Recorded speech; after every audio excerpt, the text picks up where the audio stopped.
Good evening.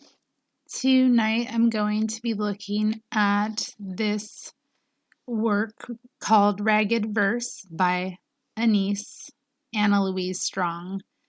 It is a collection of her poetry that was recorded and published in the Seattle Union Record in 1918 and 1919. But this collection itself, which as you can see is very worn and ragged, is from 1937. And as I open it up, you can see it's quite something. This work came to me years ago when I was an activist in the group Radical Women. We had done a documentary showing about Anna Louise Strong for an event. And I had consequently met this woman around the same time who was a big fan of Anna Louise Strong. And she gave me this book of poetry by her, which is just one of the best gifts I've gotten. You know, it was very incredible. She had apparently bought this years ago. She had found it used, and I think here you can see that somebody paid $6.95 for this, or it was being charged $6.95 for it. Yeah, if you're unfamiliar with Anna Louise Strong, what I will say about her is very brief. She was an American socialist, a journalist who worked internationally and did a lot of work in terms of, justice issues specifically, but mainly around like workers around the world and our rights. So she just is someone who's a figure in American history who, because of her socialist and communist politics and associations, has been buried. And if you want like an overview of some of her life and work, I would suggest checking out the channel Caleb Maupin. He is a communist journalist, consequently an American communist journalist who's got a channel and does a lot of work. But he specifically is a big fan of hers, and I think it's good that like the socialists of this era are keeping her name alive and looking to her for inspiration, which is what I'm hoping that this evening you'll get from this. So thanks for being here and hanging out with me while I do it. Hi, Sophia. Good you're here. Nice to see you again. Yeah, so let's open this up.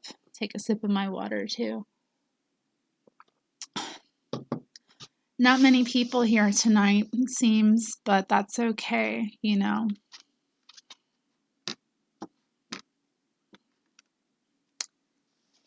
We're not gonna wait. So as it says, it's Ragged Verse by Anna Louise Strong. This is the presentation edition.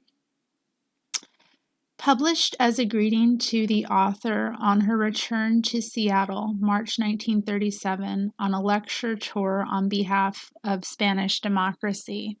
So she was doing work to raise awareness about the Spanish Revolution and to help support the people who were fighting for democracy in Spain at the time.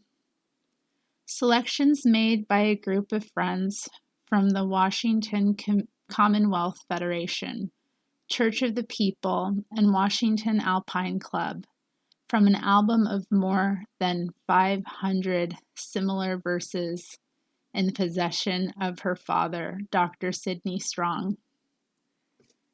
Published by Piggott Washington Printing Co., 90 University Street, Seattle, Washington, 1937. And you can see here it's union made, union printed. So I hope you'll be into some poetry tonight. This is all poetry, but I find that when I'm needing inspiration and spiritual comfort, poetry is one of the things that I find helpful. Oh. Hello, Lady Solidarity. The Young Year. I dreamed I saw the young year slipping down through space, with a chest of gifts on his straight young back and hope in his face. And I cried, "What are you bringing to earth? Will you give us peace? Will you finish all these weary wars? Will brotherhood increase?" Then a million children cried, "O year, have you brought us food? We have asked 6 years to give us milk, and none of them could." And a million mothers tried to ask, and stopped half choked by sobs. And a million men laughed grimly and said, "Have you brought us jobs?" I dreamed I saw the young year grow pale with sudden fright, and from his face the smile fled, and from his eyes the light. He set his chest upon the ground. It looked so very small. He cried, "What is it they expect? Am I to do it all?" And then he squared his shoulders and said, "I do not see what right you have to ask so much. What are you giving me?" He looked around the earth so torn by famine, pest, and shell. "Am I to give you heaven," he said, "when you have given me hell?"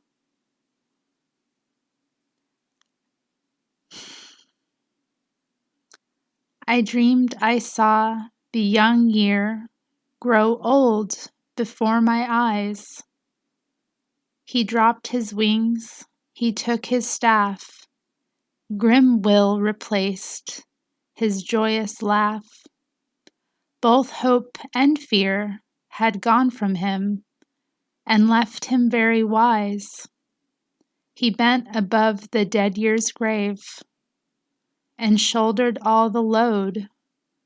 "Oh, I can lead you far," he said, "but you must build the road."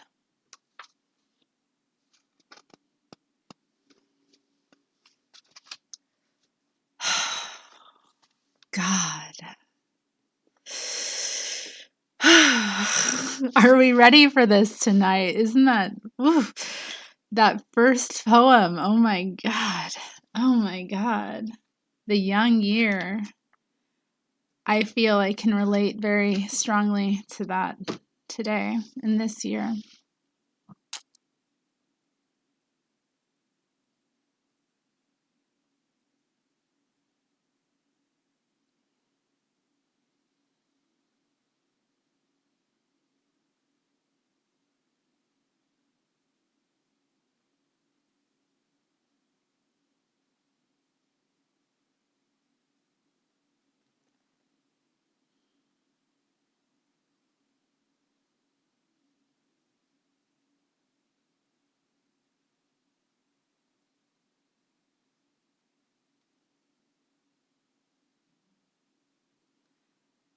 Oh, YouTube. So full of kind-hearted people. Okay. Seattle, a city of golden light. Over the dark water of the Sound, one by one in the evening, the lights of Seattle gleam out from the swift flashing white of Alki Lighthouse to the slow glowing red and white of West Point and all the hills between, dotted with many lamps of street and home, a wonder city, throned high in golden light. And I begin to think of the many lives behind each golden flame, each life with many dreams, comrades unnumbered. I remember a baby smiling and tousled, crawling over the muddy grass in his red sweater. I remember a little boy, slick hair and polished face, starting off to school, beaming proudly. I think of mothers awaiting childbirth, moving slow and patient about the tasks of home, and of men who go forth fresh at morning and come back weary. And I think also of the great turmoil shaking the world and entering the life of our own city, of people who say about other people, they ought to be taken out and shot, and others saying, this must be curbed by law. I think of a college woman of training and culture who was this week refused all the halls in the city except the labor halls, for fear she might say friendly words of Russia, for fear she might tell facts that folks are stopping their ears to keep from hearing. And I think, man has so few years and so many problems, it is so hard at best to understand each other. Why do we try so hard to keep from understanding? Wow. There is so little light each soul may offer in the great puzzle of engulfing darkness. Why do we seek to hide that little light, when all of them together, flaming golden, might make us truly a city of light, set high on many hills?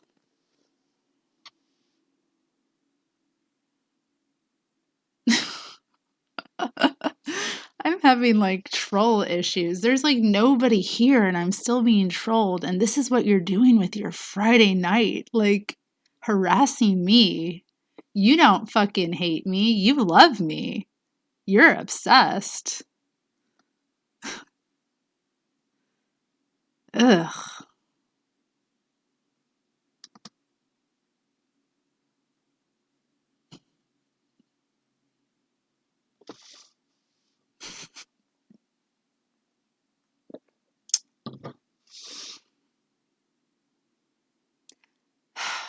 I love Seattle too, even though we're in a deep rivalry as Portland with our little chip on our little shoulder. These are beautiful children's bedtime stories, aren't they? Well, that's going to be the last bit of negativity that we deal with tonight, I think. Let's not bring any more sour vibes from negative vibe merchants who seek to destroy our joy. Again, let me read that again. I think man has so few years and so many problems. It is so hard at best to understand each other. Why do we try so hard to keep from understanding? Yeah.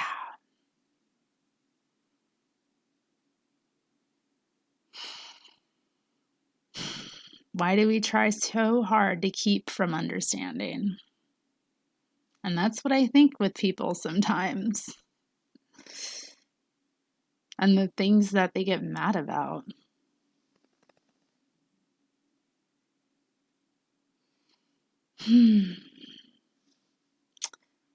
Shall we continue? To keep the past on its throne. When I went down to see the Grangers of New England, said William Buck to me, they gave us a fine time, seeing all the sights and the old landmarks of our country. We drove out the ancient road that Paul Revere followed, riding by night to warn the early rebels that the British troops were coming. We saw the steeple of Old North Church where the lantern was hung for a signal, and we followed the 20-mile track of that old wild ride that started the Revolution out past Longfellow's home and the Washington Elm, where Washington took command of our First Army. past weather-beaten farms where the bullet marks still showed of that ancient fight. We saw the Lexington Green where the Minutemen assembled and the old hotel where they molded bullets in that long night till the dawn. We passed by the house of Hawthorne and Emerson and Louisa Alcott all in a row, and we came in the end to the Concord Bridge where the Minutemen made the stand that gave us a nation. There in the old stone wall was an iron plate. Here lie the British soldiers that fell at this place. They came 3,000 miles and died to keep the past upon its throne. And I thought how many men, age after age, and today also, have marched the world over and died by millions to keep the past on its throne, yet never succeeding. For some were always by ridge or pass or ford, in mine or forest or town. They met and were swept to defeat by the ragged handful of men who fought for the future.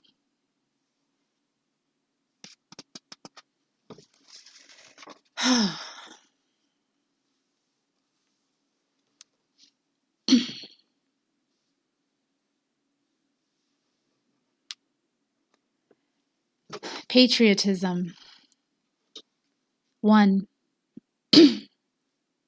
Some folks honestly think that patriotism is lynching folks or raiding halls to show your proper horror and loving your country too violently to be willing to obey her laws. But it seems to me that patriotism means upholding reasoned order and giving justice even though to those whom we do not wish to be just. 2. Some folks think that patriotism means shutting your eyes to all mistakes of officials and hitting over the head anyone who notes them, reverencing government and all the little tag ends of government. That it seems to me that patriotism means seeing mistakes quickly and speaking your mind on them. Decently but frankly, in the high faith that the people are able and competent to hear all facts and opinions, and that our country is greater than all the temporary rulers and can survive the loss of many stupid servants that call themselves governments. 3. Some folks honestly think that patriotism is a grand jamboree of emotions, a shouting, "Thank God that we are not as other men." A joyous, thrilling brag over certain colors in a piece of cloth and a license to call names at your neighbors. But it seems to me that patriotism is a sober, lifelong job, a hard and high calling to build in this great land from sea to sea a great free people, free from prejudice, free from fear, a race of happy children growing into strong and healthy men and women. I think it is to give all citizens a chance at rich, full life to build up a nation of brothers, equal sharers in all good, brothers to themselves and to the whole world.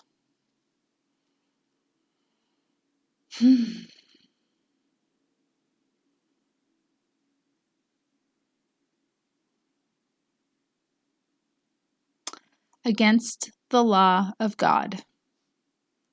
In the little town of Lancaster, Pennsylvania, just 90 years ago, the Literary Society asked the use of the schoolhouse for debating the questions, "Are railroads practical?"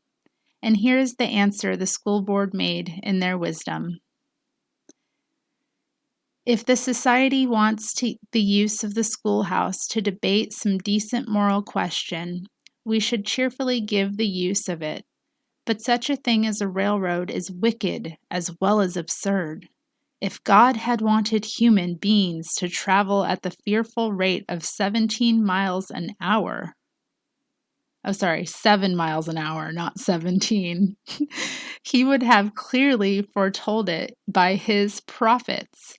But since nothing is said about it in his holy writ, it is plainly an invention of the devil to lead immoral souls to hell. Hence, we must refuse the use of the schoolhouse. And I thought, there are men now living who were alive when this happened. In one man's lifetime, behold, the face of the world is changed. The railroad, the steam plow, the automobile, and millions of other devices of steam or electricity have made a new world. What greater changes will the baby born yesterday behold at the age of 90? It is quite sure to be something that the wise school boards of today are calling wicked as well as absurd, contrary to the law of God and nature.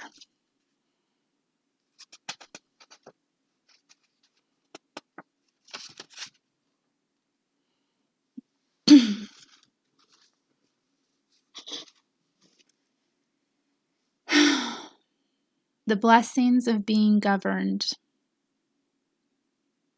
Bishop G. Sharp arrived last month in Vancouver and told of the blessings brought to New Guinea by the laws of Britain and the missionaries. The church, he said, has always known it was bad and unhealthy for the natives to dress in our style of clothes.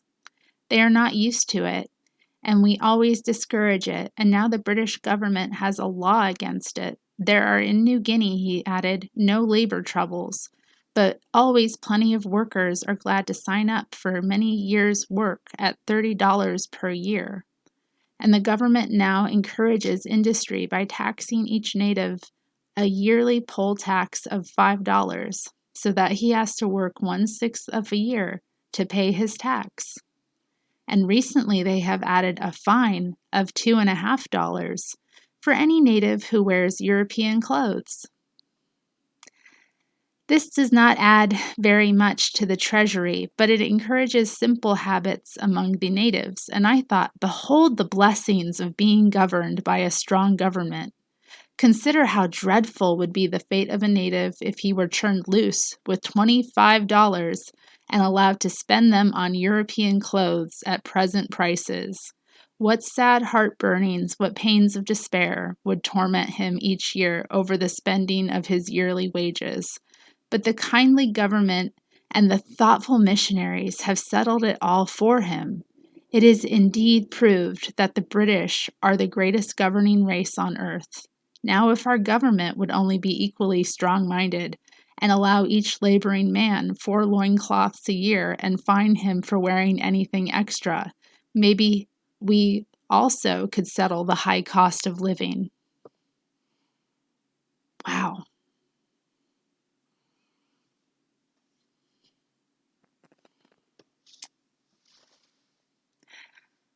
One thing that I really enjoy about reading things from the past is seeing how much the mythology of our culture is one that we have progressed. But you can see that in the past, people who said things that were true were always very rare.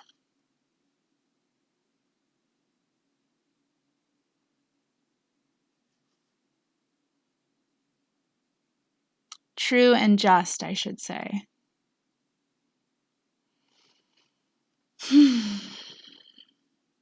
Hungerstriking. I used to hear from missionaries of a queer Chinese custom. A man who felt himself unjustly injured would hurt himself still more or even commit suicide with the strange idea that this injured the face of, on other words, the prestige of his enemy. I always used to think this strange idea was due to the upside-down kind of mind the Chinese had. But in these modern days, folks are working it right here in our midst. For when a man is sent to prison for a cause and considers himself to be unlawfully imprisoned, he seeks retaliation by hunger striking. If he is enough of a hero, he is even willing to starve himself to death in order to injure the face of the power that jailed him. Now, who would have thought a scheme like that would work? But the suffragettes used it with fair success. And now over in Ireland, the Lord Mayor of Cork, Terence McSweeney, is scaring the whole of the British government by simply threatening to die on their hands, while his lady wife sits by half fainting and says with determination, "Keep it up for Ireland." It seems, on its face, the silliest thing that a couple could do, and yet it worries Lloyd George a lot, for it sort of injures his face, as the Chinese call it, to have the whole world observe a man dying of his own free will as a protest against the British injustice. This hunger striking seems a mighty strong weapon, yet somehow or other I wouldn't advise some insignificant wobbly who is unjustly imprisoned in one of our jails to try it on the ordinary jailer, unless he can do it very prominently and publicly.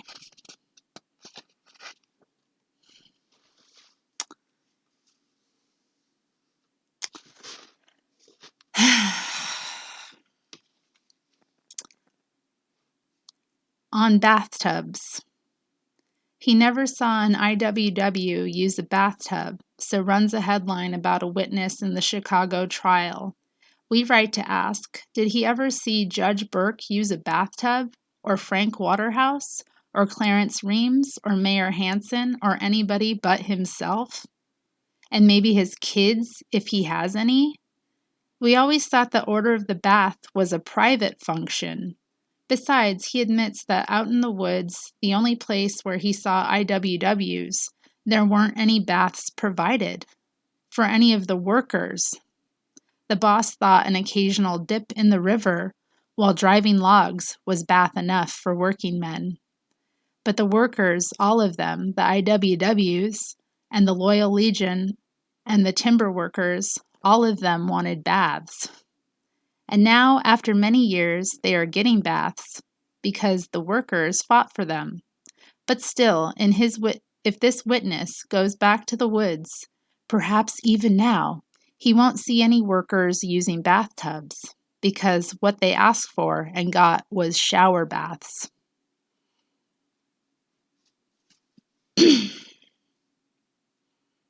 Up here in camp. Down there in the world, when a man has managed to grab a lot of money and 2 or 3 houses and half a dozen automobiles and a soft job where he doesn't have to work extra hard, he's what you call a success and popular.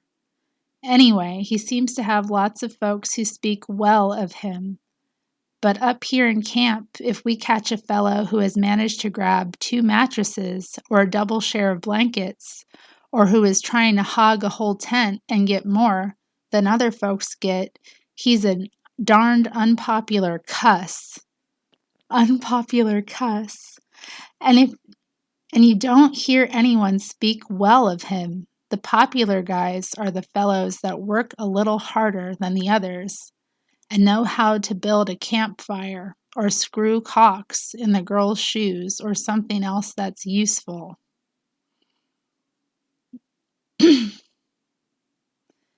And the most popular man in our camp is our only wage slave, the cook.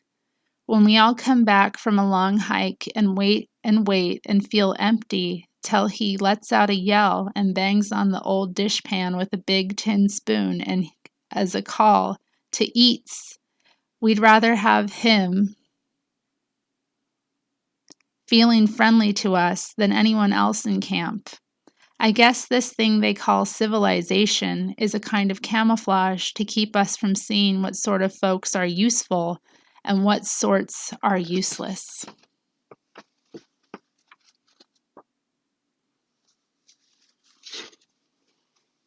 What the mountain said.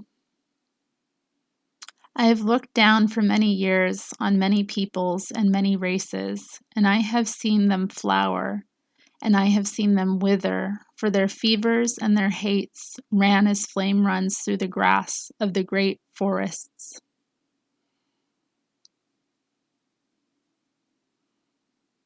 Which also I look down upon, and then black ugliness and charred death disfigures for a time some little spot upon my slopes, till slowly and in quietness the powers of life bring back the greenness of new grass and new forests, and the old is covered and forgotten.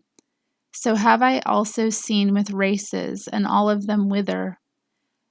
But will there come some day a people not like the grass that flames and withers, but like me, the mountain, enduring in beauty, serene, in its strength set on foundations, just and wide as my rock foundations, and named of men as I am named, the mighty mother of waters, blessing with streams of life, the unknown lands as I send forth my rivers into far regions, which even I behold not, and yet shall nourish. The Perfect Day, included by request of Mrs. Mabel V. Nash and members of the Cooperative Campers, now Washington Alpine Club, who have sung it around campfires for 20 years since the days when Anna Louise Strong first organized the camps. I don't know how the jingle of this goes, but I'll just read it. When we come to the end of a perfect day and meet by the open fire, and our thoughts go back to the winding way that was ever climbing higher, to the cliffs of rock and the slopes of snow, and the fields of rippling flowers, then whatever the world may bring, we know one perfect day was ours. Well, this is the end of a perfect day. The winds of the night rise chill. The light of the campfire dies away, and the voice of the camp grows still. But ere we breathe from our hearts a prayer, life grant all many, many days, so perfect, bright, and fair. When Schwab came up the mountain. I was up on the mountain when Schwab came there. He arrived before sunset with a retinue of autos, and he had a big banquet with speeches. He went down next morning, hurrying through the fog. He never saw the mountain, for the great white peak covered itself with mist when he came and when he went. But some of us campers saw the peak that night, where we watched by the campfire in the rain for about 9 o'clock. The cloud lifted a moment, white and majestic and ghostly. The mountain offered itself to our gaze and veiled itself again, and we sent up a shout, forgetting the chill and the damp, because we had seen the vision. But Schwab was too busy with his banquet. Perhaps that was what he came for, or perhaps he thought he could attend first to all his own concerns and then go out the mountain and say, I am ready. But you can't do that with the forces of nature or with any of the great powers acting in the world. There are swift changes upon us. There are giant forces producing a new earth, and those who are watching patiently and in hardship may shout with joy now and then, beholding the vision. But you can't see it by going to banquets. And you can't settle all your own affairs first and then say, I am ready. Well, Schwab was a great man, and he came with a great retinue, and now he's gone.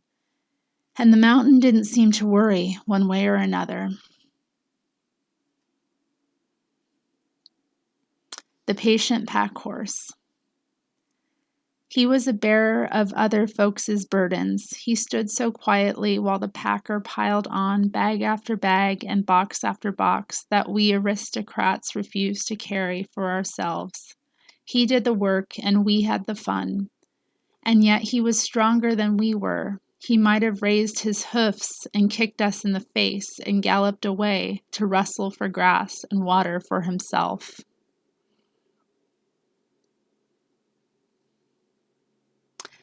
He never did. He was a patient packhorse.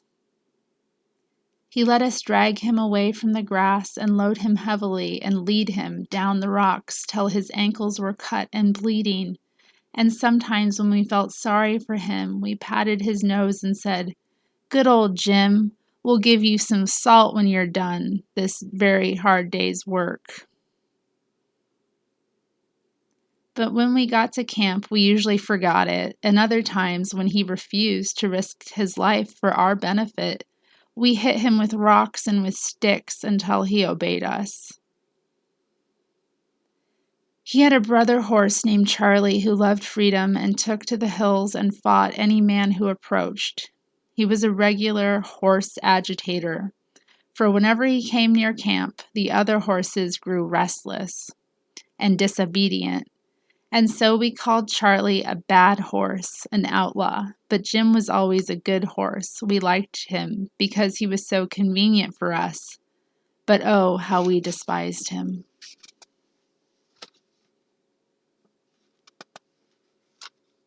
When I came back, I went up on the mountain for 10 whole days, days of sunshine and starlight, sleeping under the sky. Days of long hikes over flowers and snow, while after a while I came back down a long trail through giant firs, past little streams of tumbling water and mossy rocks, and just before I reached the railroad I found a messy-looking place of lunch boxes and newspapers. "Ha!" I cried, "we have reached civilization and news. Let us now see what has become of the universe in our absence."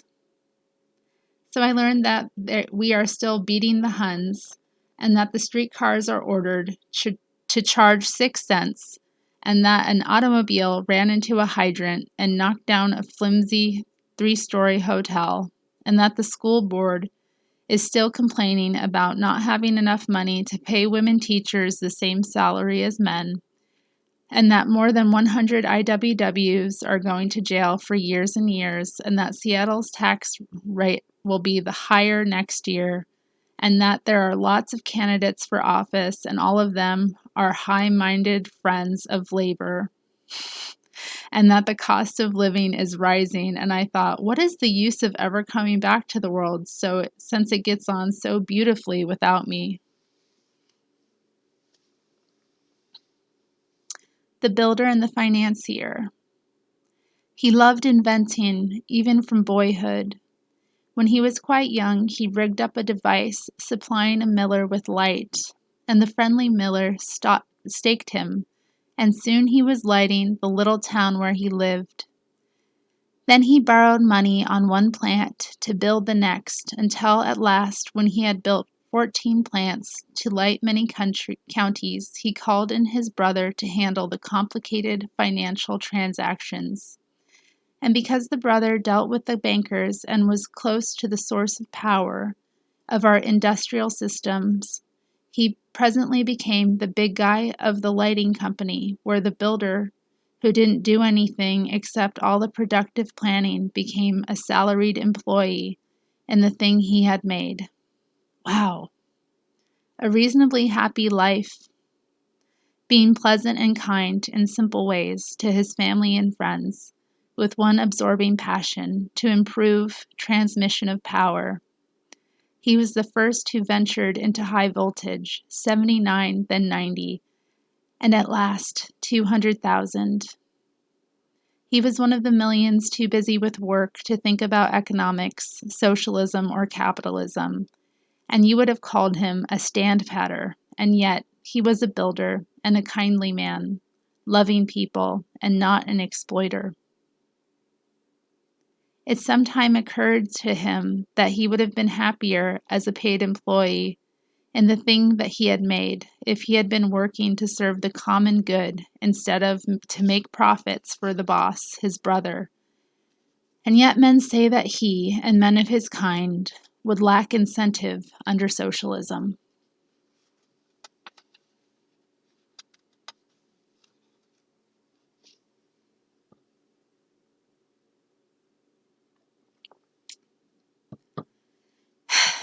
A child's world. Every kind of world has one most important aim, and the world we had before the war, it was business. We thought it was fine for a city to grow bigger because that meant not more happiness, but more busyness. And strikes were bad because they hurt business. And it was good to be reasonably kind to working men if they did not demand too much. Because contented working men make business good. And the most incredible crime was sabotage, the deliberate hindering of business. Well, just now most of us have made our aim winning the war, although a few still stick to business. But after the war, did you ever stop to imagine what fun it would be to live in a world that had a different chief aim? Suppose, for instance, making children happy. Wouldn't that be as sensible as making business hum? Of course, we would stop child labor and fire some kinds of teachers, but it would go deeper than that. How many hours would men work?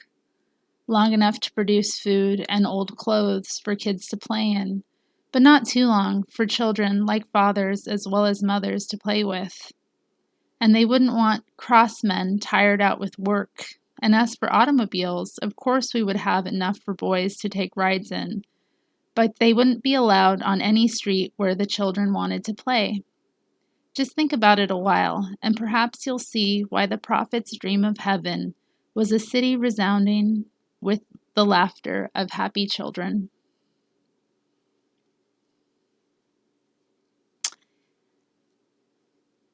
He died for his country. He wanted to go fishing when the summer days were calling. He wanted to take his family to the mountains in the Ford he was buying by installments. He hungered so for the woods trail and the little streams in the wilderness. But he stuck to his job in the shipyards through July and August and September, 10 and 11 and 12 hours a day, till he went home worn and frazzled. I watched him grow more tired every day. And in October the flu got him. The doctor in the yards ordered him home at once, but the foreman said the job must go on. You must stick to your crane till we can get a substitute. So he stuck till quitting time. And when he got home, driving his own Ford, he was delirious and didn't know his family. I think the thing that hurt most was that even at the end in his delirium, he never saw again those fishing streams he hungered for, but kept crying in terror, "Look out below there," and "God, the juice is off again," or mumbled something about brakes and the job that must be done. As far as he was concerned, he died for his country as much as any soldier in battle. It wasn't his fault that he was wasted by the drive of the job and overtime, and a lack of vacation, while the government keeps its soldiers fit with proper rest behind the lines and medical attention. It wasn't his fault that his wife must begin the raising of 4 small kids alone without a pension. Oh, God.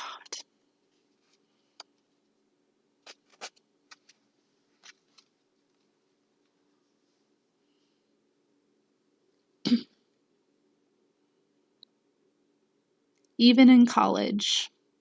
She went to school in Boston, one of those very select finishing schools where they keep you on a waiting list for years and years, and all your parents and grandparents must be Harvard graduates and pleasantly wealthy, and must sign up about the time you were born. So at 18 or thereabouts, you can be properly finished into a social ornament that smiles at the right time and looks severe at the right time, and dances correctly and can make the right response in the ritual of the dinner table, and know exactly how to put on clothes, modest in the right spots and immodest in the right spots. She went to that kind of school, but even there the poison had penetrated, for she knew a young newspaper man who told her about Soviets and the strike at Lawrence and the crowded tenements and social settlements. So she wanted to go and live in one and see a little bit of life. But that wasn't in the family's program. They decided to send her to a girls' college away from cities, somewhere in a quiet town where she wouldn't learn about all those wild subjects. She said to me, "They think they can keep me from knowing about things by sending me away to college. But I know college girls and how they manage. They take all these radical magazines and pass them around and discuss them after midnight spreads. You see it goes on everywhere, this talking. Why, even in college you can learn things, and all the professors in all the universities can't keep you from reading."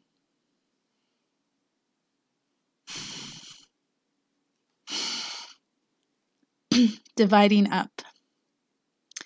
He that hath two coats, let him give to him that hath none. So it was said 2,000 years ago in the Bible, and then 2,000 years of war and individualism swept over the saying, burying it in the vaults of musty temples, where it was read occasionally on Sundays and forgotten in the next day's conflict. 2. A man who has two overcoats shall not be allowed to buy another till every working man has at least one coat. Such was the decree of the simple peasants of Hungary, repeating the old dream that men are brothers, sharing alike the goods our old earth gives to all her children. Let no one have cake till all have bread. Let no one have great houses of many rooms till all men have at least one room. Let us give to all men not according to what each can grab, but according to the needs of the whole people. Women with babies first, and then the sick, and then the children, and then the men who toil, and last of all the idlers. Let us divide our little food so that the men who work at the hardest toil may have the most to eat, for they need most. Then once again the armies swept over the saying of the simple peasants, striving to blot it out from the mind of man, lest it should conquer the world. 3. Yet the dream endures forever in men's hearts, the dream of equality, of brotherhood, of equal sharing. And unless it shall arise into reality, the history of man must sink into darkness, a succession of briefly flowering hopes between avalanches of armed forces.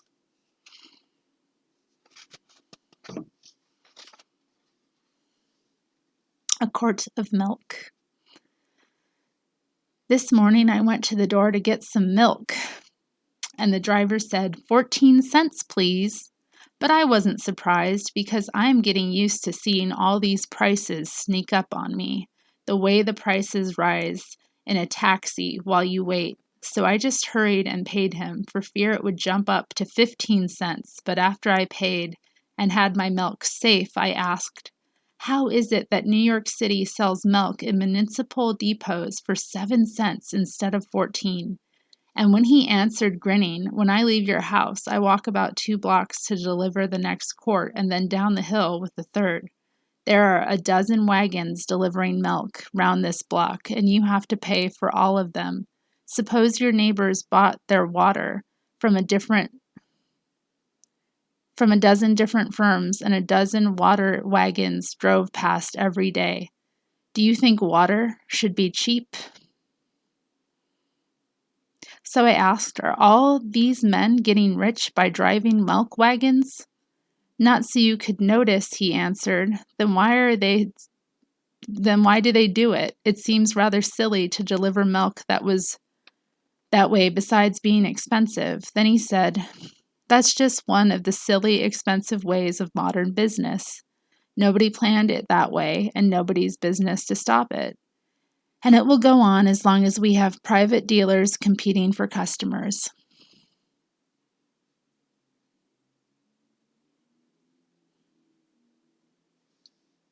The Children's War.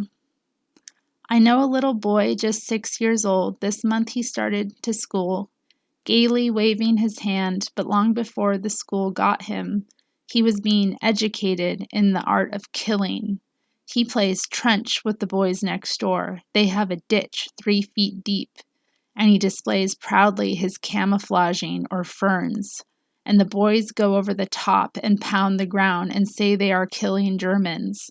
And sometimes they take kitchen knives and jab them into the dirt and call it bayoneting. And the littlest boy of 3 years imitates them all he can.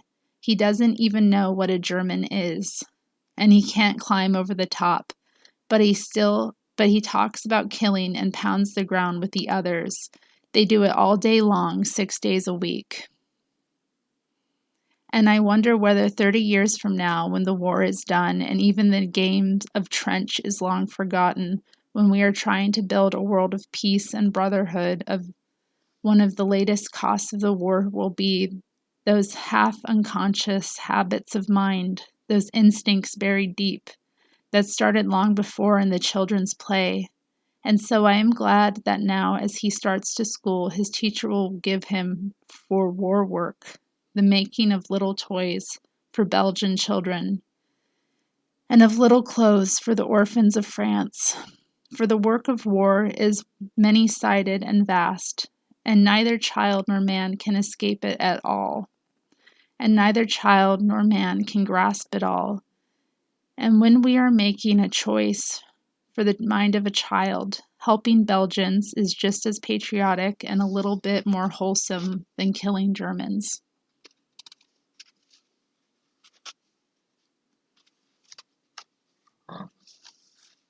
An equal chance.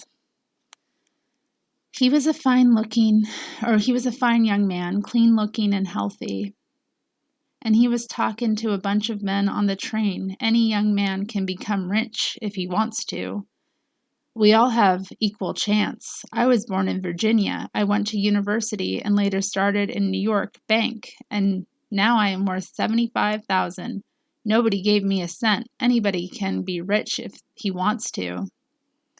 Then a quiet-looking fellow remarked, "You went to school, common and high school, and 4 years university? What did those 4 years cost?"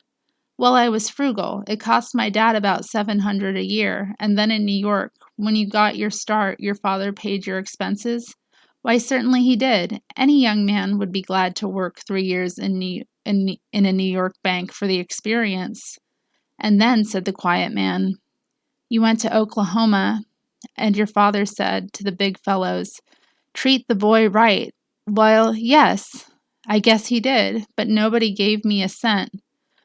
"Well, could the little boy of 9 or 10 in the cotton mills of your state, could he become rich like you?" "Of course," said the youth. "I didn't mean him." "You meant," said the quiet man, "that any fellow who went through all the schools and university and after that had 3 years special training and had a wealthy dad to boost him along, that he could get rich. Well, I'm not interested in those young men. They are only 2% of our country's people. I'm thinking of the other 98, and my idea of democracy takes them in, and my idea of an equal chance means an equal chance for them."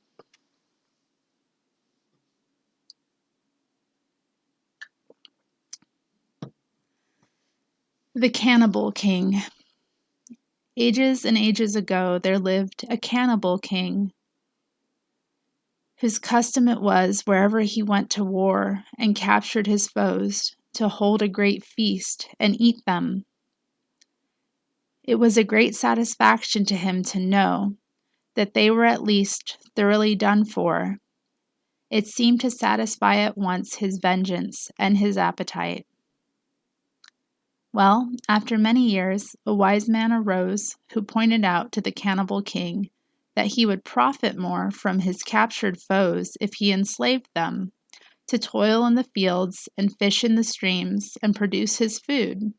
By their labor, in fact, he saw, they would furnish to him more meals if he left them uneaten than if he ate them up at a single feast. And so, at last, reason prevailed over appetite, and he stopped being a cannibal king. Then age after age passed over the earth, and at last, the other day in Europe, England and France came to the same conclusion the cannibal king once came to, for as they sat conferring over the fate of their foe, they planned at first to satisfy both appetite and vengeance by eating up Germany all at one gulp. They were going to devour her food and her coal, her cows and her trains and her industries, but after a little time they found it wiser to give her a chance to live and let her start her industries again to get enough money to pay that indemnity. They saw they would make more squeezing her year by year than if they tried to devour her all at once. So once again, reason prevailed over appetite, and England and France decided to be as wise as the cannibal king.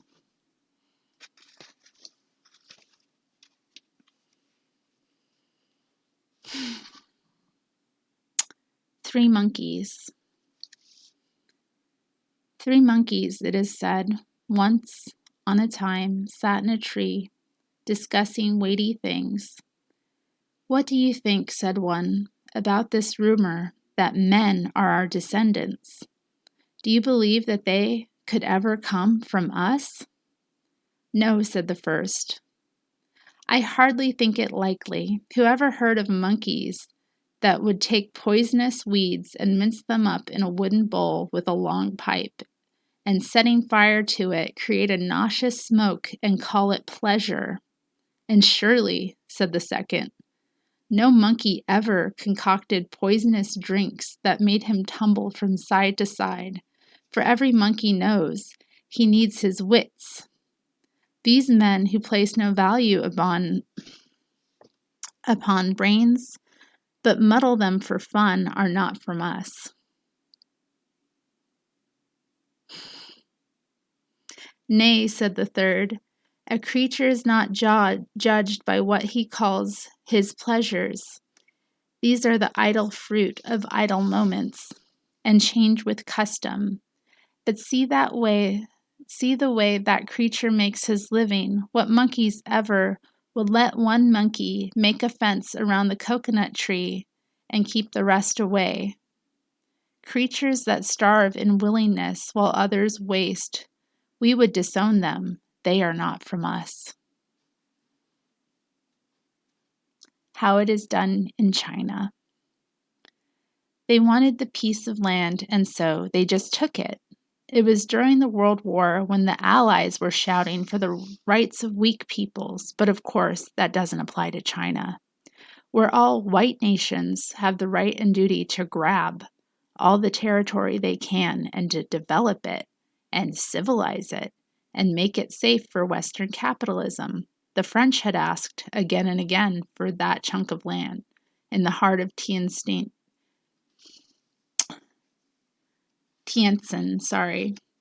China's main seaport, but China always put them off politely until France grew impatient at the delay and went out one night with a band of soldiers who seized and arrested the Chinese soldiers on duty in the district and just naturally annexed 330 acres together with wharves and shops and houses and streets to the French Republic. Of course, the Chinese papers raised a clamor, exactly as we do if the Germans annexed a chunk of New York Harbor overnight. And the Chinese people started a run on the French bank. They began to boycott French goods. They held mass meetings and cried to high heaven for justice. But no one outside of China paid any attention. Of course, if it had been Japan who had grabbed the land, our Senate would have taken the matter up and made a lot of noise for a month or two. But no one notices what white folks grab because they are always right and do it so often, and so the world went on about its business. And after a few weeks, the French began demanding indemnities from the Chinese government because of the damage done to French commerce when those imprudent Chinese actually had the nerve to boycott French goods and injure the credit of the French bank.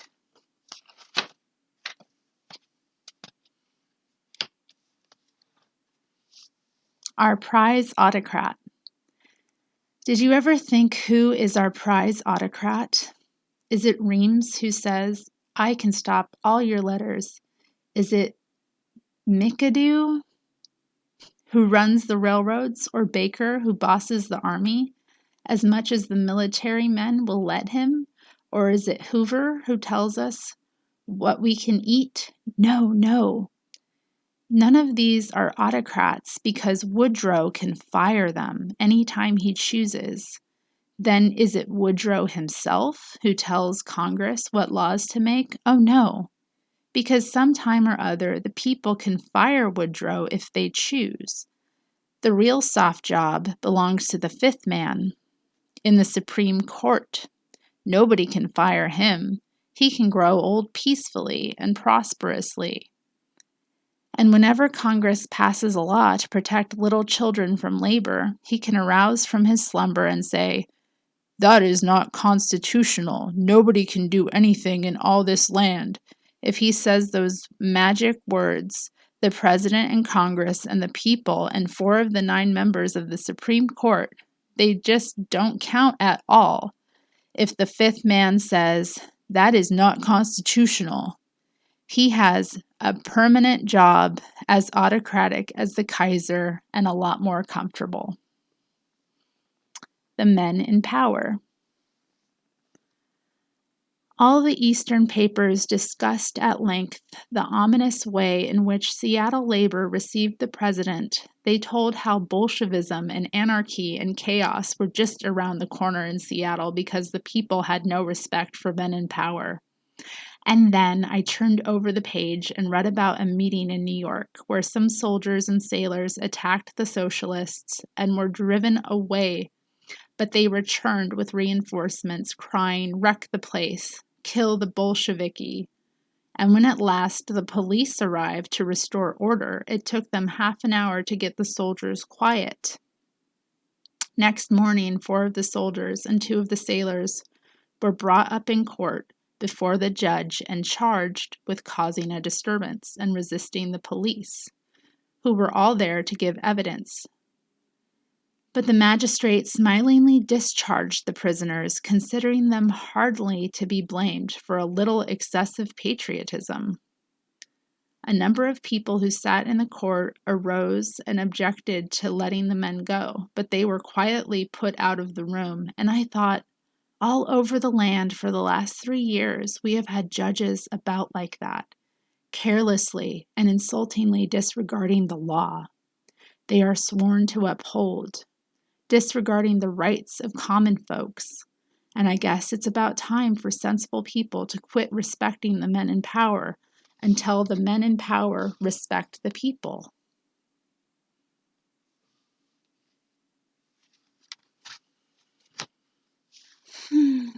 Well, there's a little bit of paper fuzz. Laughed out of court.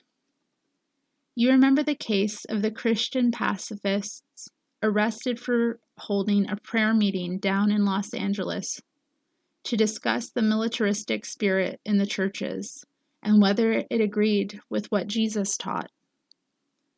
But the police stopped the meeting and arrested the chairman and the secretary and the first speaker and charged all those preachers with intending to utter sentiments which might cause some patriotic citizen to assault and batter them. So I guess no charge like that had ever been heard before, but the jury found them guilty and gave them a year in jail. They served 3 months, and then their appeal came to the Supreme Court, and the prosecuting attorney admitted he had no lawful charge, and his vague indictment was the only way he had to, quote-unquote, get them. All the judges laughed and reversed the verdict, and the man went free. I don't wonder they laughed.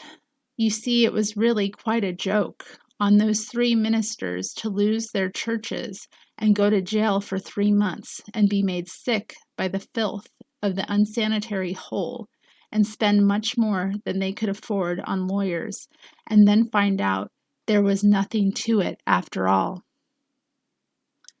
but just sort of a trick played on them by the prosecuting attorney. And I hope these ministers, instead of wanting their money back or damages paid for the time in jail, were good sports and saw the point and felt like laughing too at the practical joke. I wonder why everybody doesn't laugh at courts like that instead of taking them so seriously. A Tale of Roast Pig. Once upon a time, the story goes, a chairman possessed a pet pig, and those were the days before anyone knew that pigs were good to eat. Oh, it's Chinaman, not chairman. I just say there's some interesting little, possibly racially insensitive language in this book of poetry that I'm finding, which is very interesting because if you study Anna Louise Strong's life at all, you'll know that she lived and died in China for a long time. So that's part of what makes this language interesting for me to read. I haven't actually read through all of these poems, so I'm glad to be doing it now. But yes, not chairman, Chinaman. I haven't heard that word in, oh God. Anyway, so 1937, I guess, language was not as sensitive, I guess, in terms of, I would say, trying to make people feel included, is how I would put it.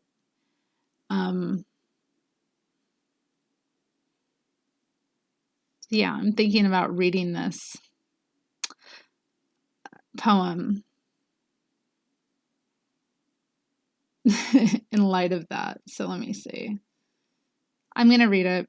The Chinaman kept the pig and fed it and cherished it, and then one day the Chinaman's house burned down, and the pig was killed and cooked by the flames.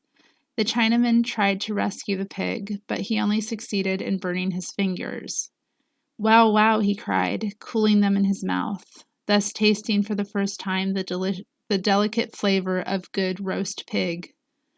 Well, the Chinaman liked the taste and called his neighbors, and all of them voted that pig cooked by the flames of a burning house was a very savory dish.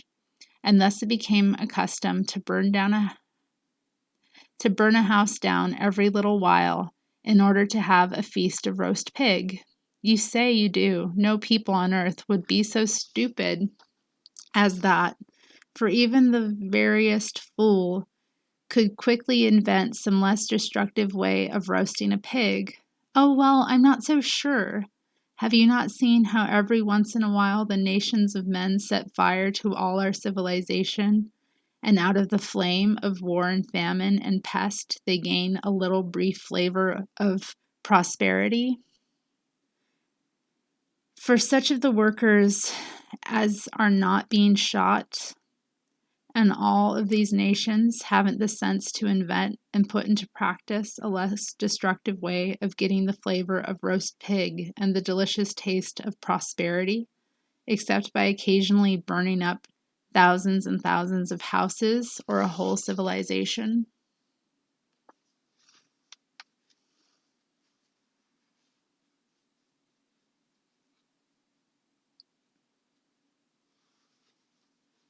In barbarous Mexico. He was a civil engineer in a business expedition in Mexico for a New York company traveling far into the desert. At the last spot where grazing was good, his party stopped to buy hay for the horses. He wrote quite cheerfully to a friend in America how the fellows would stand behind the scales and fix them with their feet in order to underpay the Mexicans. It was really funny, he said, to watch the faces of those Mexican boys when they came in bearing their heavy burden of hay. How disappointed they were to find how little it weighed. But they were too stupid to discover the trick. They only looked unhappy and bewildered. A few months later, the engineer was summoned to return to New York for an indefinite stay.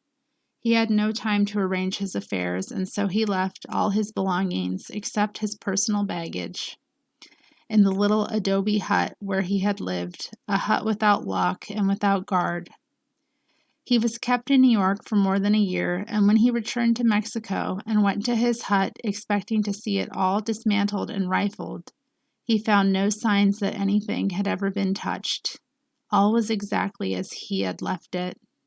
I guess those Mexicans were just too stupid and ignorant to know a good chance when they saw one.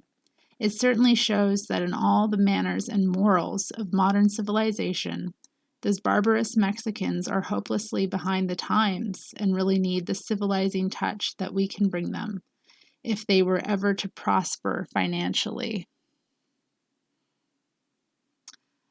I wish you could see like what is capitalized here. I don't know if her tone is coming across as such. Obviously, she's being ironic here. And sometimes I wonder when people are like,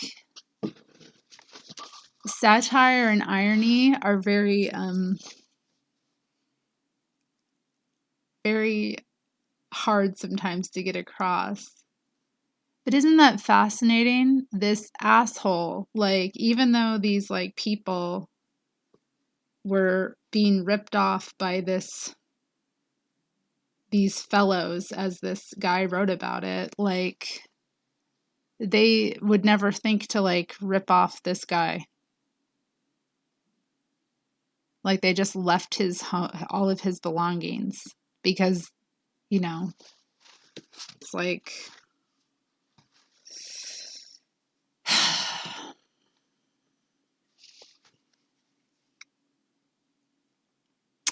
that joyous homecoming. When we organized the Workers' College in Boston, said Dana, professor of literature, we teachers learned as much as our classes, for instead of handing knowledge down to immature minds, we exchanged knowledge with men of different experience. Even in literature, we teachers learn things. I remember when we studied the Odyssey of Homer, all about the trials and adventures of the joyous homecoming of Ulysses. The men in my class showed interest in Ulysses's men, the fellows who pulled at the oars while Ulysses stood on the poop, high and glorious, to command them. And the workers asked, what happened to them? Then for the first time I realized that the Odyssey of Homer was not a tale of triumph, but of loss. Loss, for the men who sailed with Ulysses never came back. 6 of them were eaten by Scylla, and others by the Laestrygonians. I need to get back into this story. I can't remember how to pronounce all of these things. And all the ships but one were sunk by the wrath of the gods because those serfs disobeyed their master and ate the cattle of the sun. And the last ship was swallowed by Charybdis, while Ulysses escaped on a raft and came home worn and weary to find his wife still faithfully keeping his property for him. And so, of course, it was a happy ending, according to Homer, and according to the teachers for 2,000 years, concerning themselves only with the fortunes of the one great man for whose benefit the rest existed. But my workers' classes said, astonished, why do they keep talking of a joyous homecoming when only one of that big bunch ever came?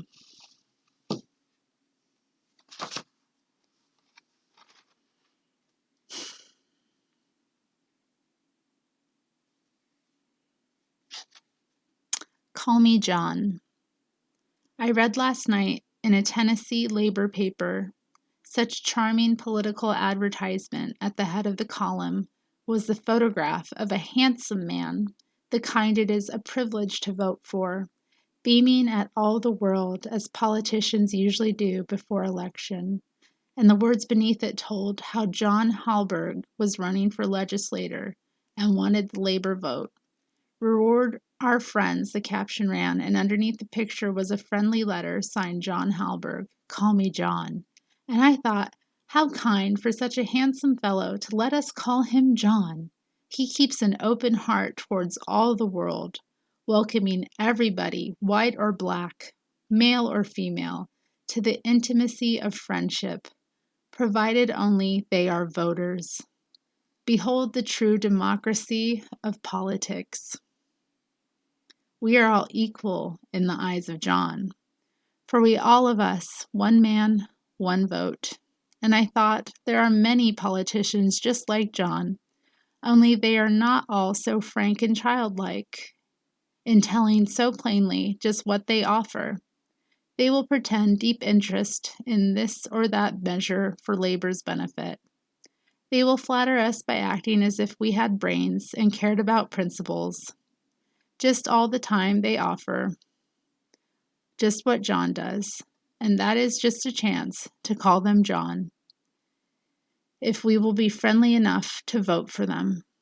Why, what more can you ask of a legislator? Why should you care about this little bill or that little bill for the general good when you can prove for yourself how democratic our government is? If you can go down and visit the state capitol and say, "Hello, John," to a great big legislator, and hear him answer you, "Hello, Bill," when he explains just why he always voted for big business.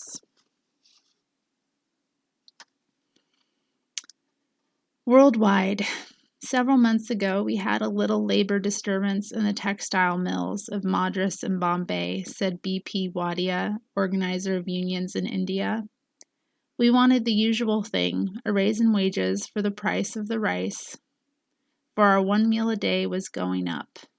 The workers were getting from $4 to $15 a month, and the managers said, "We cannot pay you any more wages because we must compete with the efficient labor of the textile mills of Lancashire." Well, some weeks afterward, I sailed for England and visited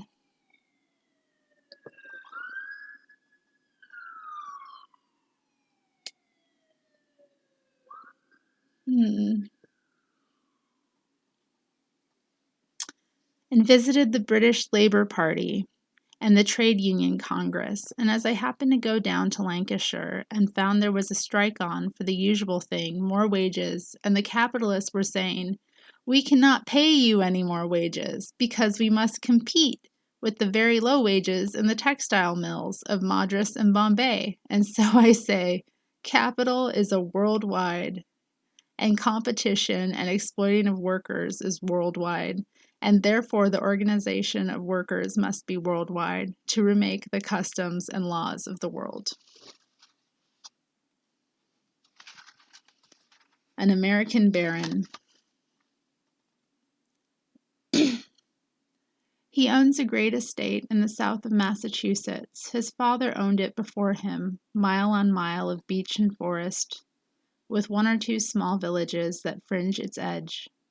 He was never trained for an occupation, and is never engaged in any. He spends his days watching the price of land go up, making him richer. Once in a while, when he needs money, he sells a little piece to the colony of people, all cramped in between the clutching arms of his estate.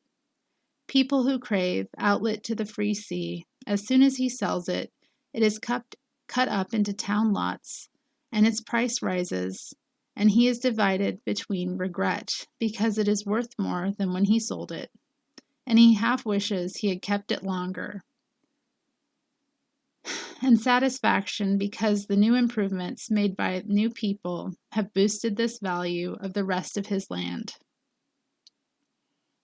He pays but little taxes, for his land is listed as undeveloped ground, and this is lightly taxed in Massachusetts, while the people who have built their homes pay a heavier rate, both for the dwellings and for the land beneath them. For this is the way the laws of most of our states punish the men who labor and make improvements, and reward the masters of great unused holdings. Besides, he has loaned money to most of the officials in the township, including the tax commissioners setting them up in business, and so they never venture to cross his wishes. They all look up to him as the neighborhood's great man, and he looks down on them from the great height of an American baron who has never attempted any useful work, being engaged only in the profitable business of keeping land away from people who want to use it. Progress. 1.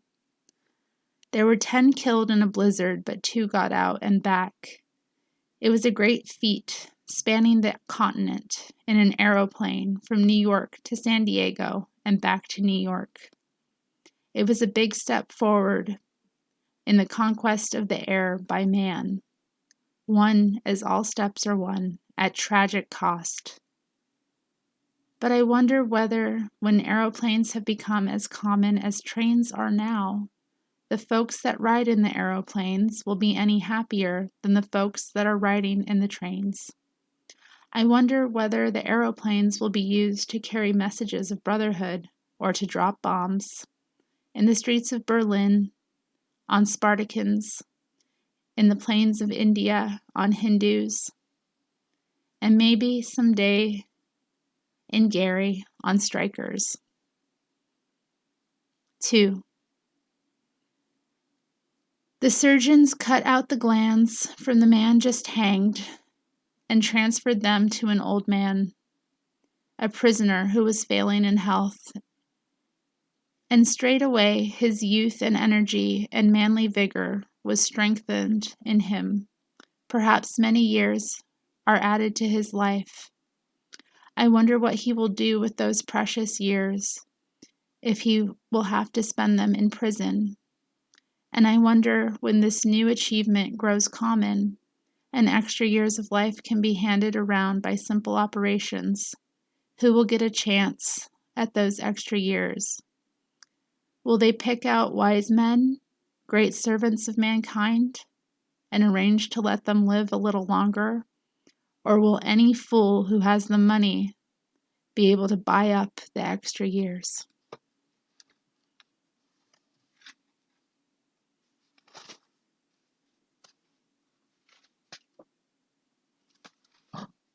To encourage improvements. Down in New York on the Lower East Side, where the city blocks are covered 5 stories high with dingy buildings packed to the roof with children and with worn mothers who toil from dawn till dark, and then almost from dark to dawn again, at the old tasks of home that are never ended, the cleaning of the rooms and the cooking and the cleaning again, the care of the children, the mending, and the cleaning again, considering themselves lucky if the tasks of home be the only toil required of them. For there are many who labor in the earning of money also, doing the work of home in the spare hours of night, work of so many kinds, but always over and over the cleaning, for there is so much dirt from the earth and from the air, and from the crowding people down in that neighborhood. They had a contest to see whose city block could be the cleanest. So all the mothers worked a little harder, and the children worked also. They kept the sidewalks clean, the garbage piles covered.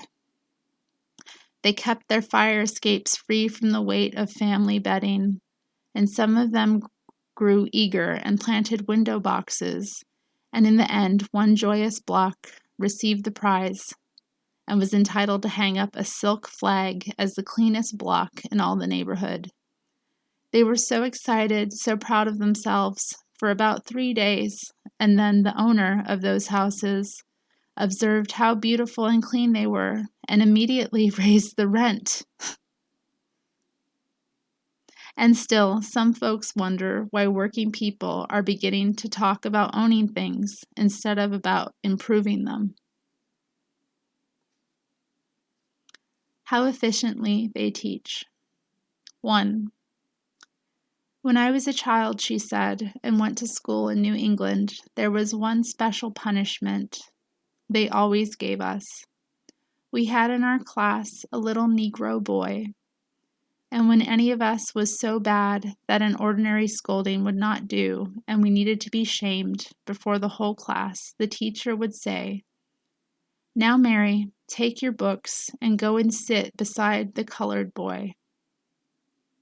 I don't suppose she thought how she was punishing him by making him the badge of punishment, whose very neighborhood was shame. But I've understood since how efficiently she educated us in race hatred. 2. When I was in college last June, she said, I kept myself posted on world affairs by reading The Nation and The Republic and other things like that. I even used to take the Liberator and pass it around among the girls. And then one day the president himself sent for me and said, I know that you are sane and well balanced, able to read wild theories without being hurt. But there are other girls not so well balanced who might be influenced by pernicious doctrines, and so I wish that you would make a business of attending student gatherings and let me know which girls are talking of these dangerous subjects like Russian intervention and socialism. But I answered hotly, and of course, is a course in spying one of the requirements of this college? So a few days later, my parents were asked to withdraw me from school on account of insubordination, and I thought, how efficiently our schools hand on the old vices of the world and fire those students who refuse to be taught them.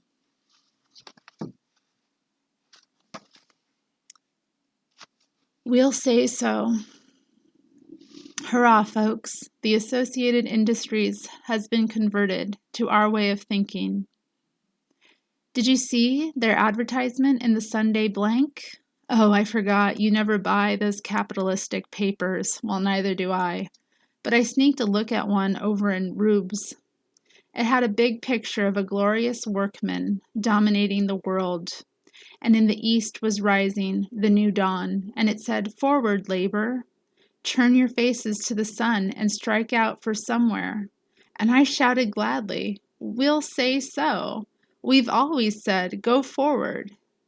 This thing of sticking where our fathers stuck never made any hit with us. The world, it said, is still a good place to live in. It will grow better, but not by violence. Excuse me for a second.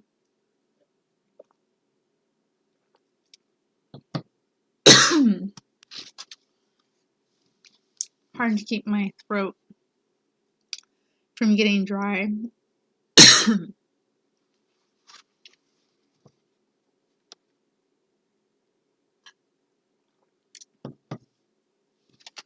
I'm so glad I'm looking through this. I've never read this full thing. It's quite interesting to actually sit here and read through everything, especially out loud.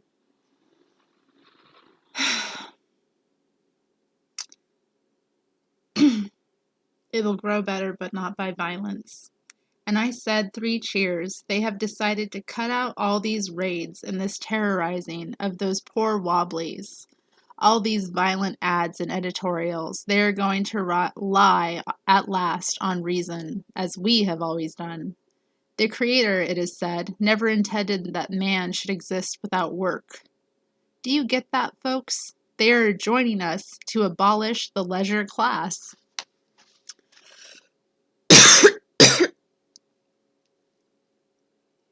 And then it told us sadly, labor can start hard times, but it cannot restore good times. The workman suffers most in every panic. Capital suffers relatively, but labor actually. That's what we've always complained of.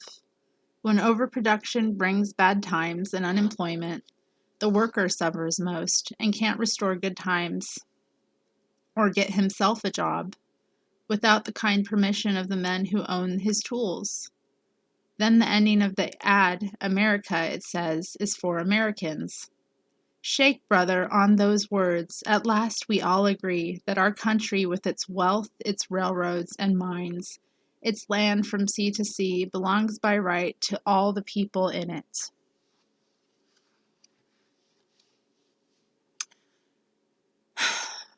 Seven bloody battles. Hist, fellows, they're on to us.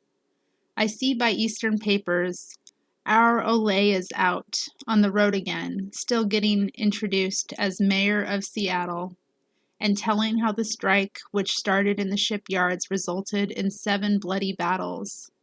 Isn't it queer how we right here in Seattle have been kidding ourselves that we've managed a strike without even a fist fight, when all the time our Olay had 7 bloody battles hid up his sleeve? I asked a policeman if he remembered any battles, and he said he saw a riot on the front page of the Times, but when he came to inquire, it was only a Maxwell that had bumped a truck on Union Street and gathered a big crowd giving advice, and he couldn't find anyone that was hurt by either the accident or the advice. Then I asked a Union man if he saw those bloody battles, and he said it was sure one awful battle that first night when the hordes of starving Reds invaded the eating kitchens and completely demolished the food supply. But he didn't see any blood spilled or anything else except gravy that ran off the edges of those imitation plates.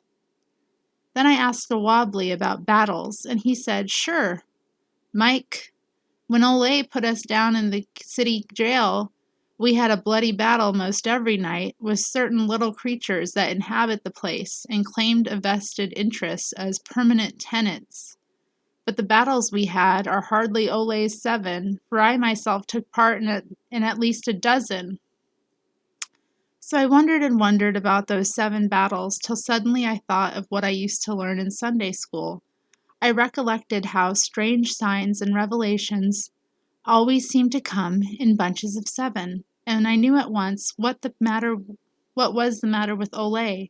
He'd been possessed by one of those familiar spirits that keeps him dreaming dreams and seeing visions.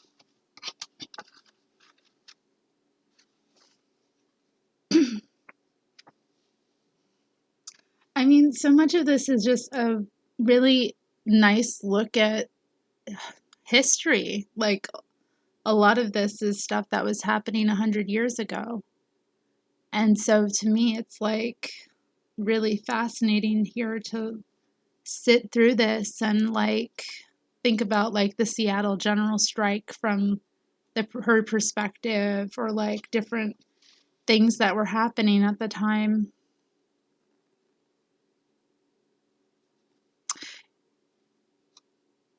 I think, yeah, that was a very interesting time period, wasn't it? A lot happened. A lot has happened in my life too. Enough wings now.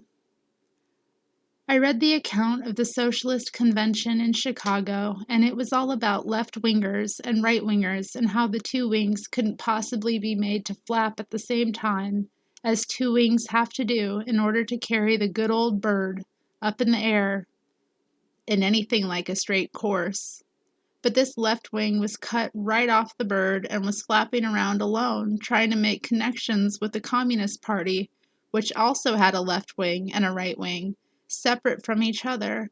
It almost seemed as if the feathers farthest left refused to wave in the same breeze, even with other feathers right next to them in the same wing. And the feathers farthest right were just about as exclusive, and I remembered what Margaret Bonfield said: you Americans must learn at least, as British Labour learned, to fight your fights out vigorously within one body, and then to abide by the general will, moving forward in one united action, for doctrine always divides, but a common act unites. And I thought, at the next election, I suppose we will have to choose, at the very least, between the Communists and the Socialist Labour Party crowd, and the new Labour Party, and maybe between some more left wings and right wings. I guess we have about enough wings now, and should get a few feet to stand on the ground with. An ancient key.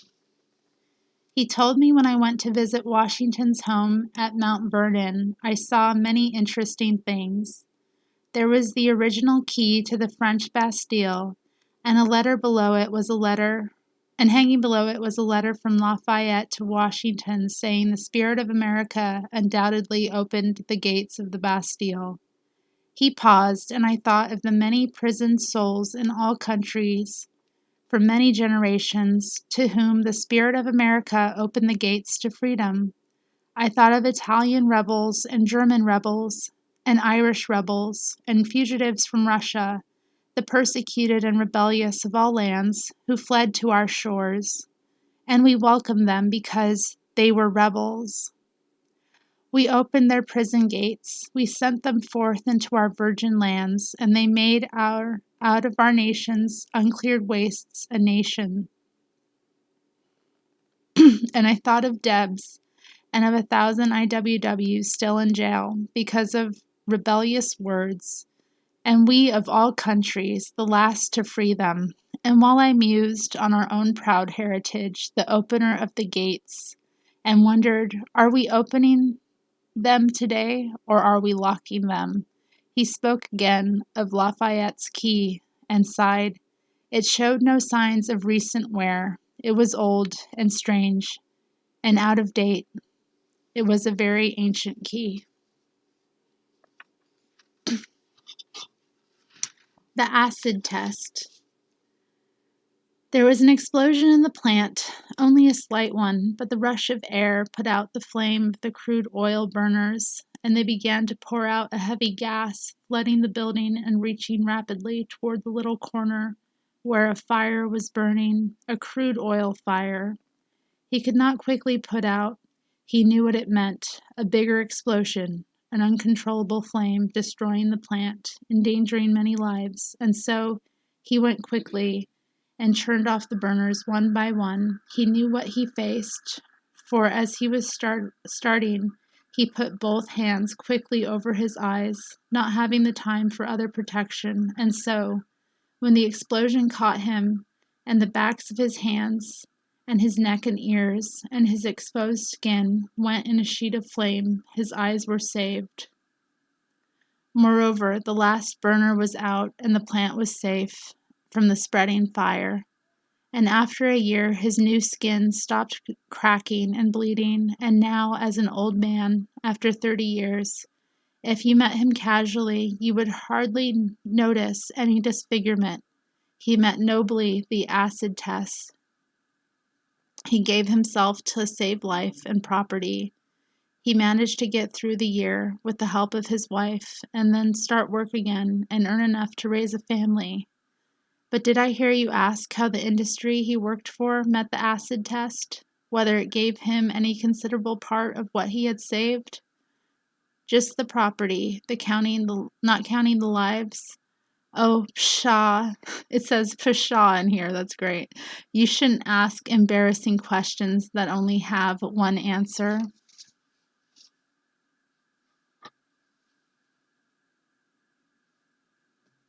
Let China do it. Such a brilliant way has been discovered for paying for all our war debts and settling the world again financially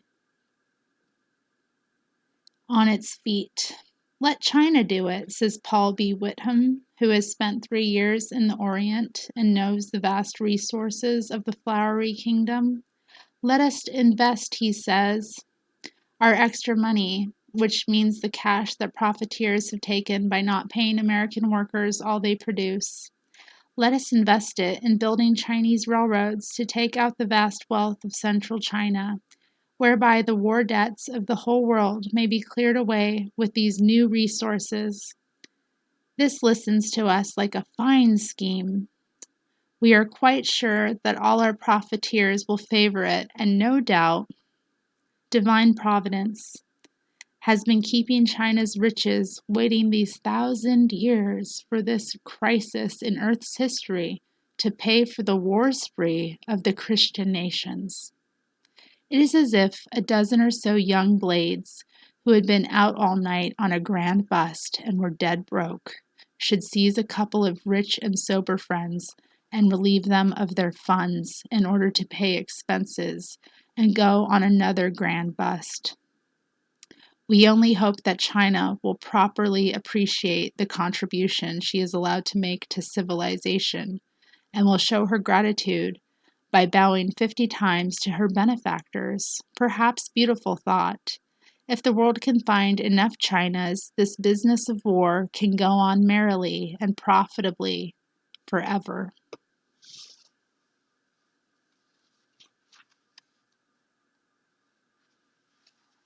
A vote slacker.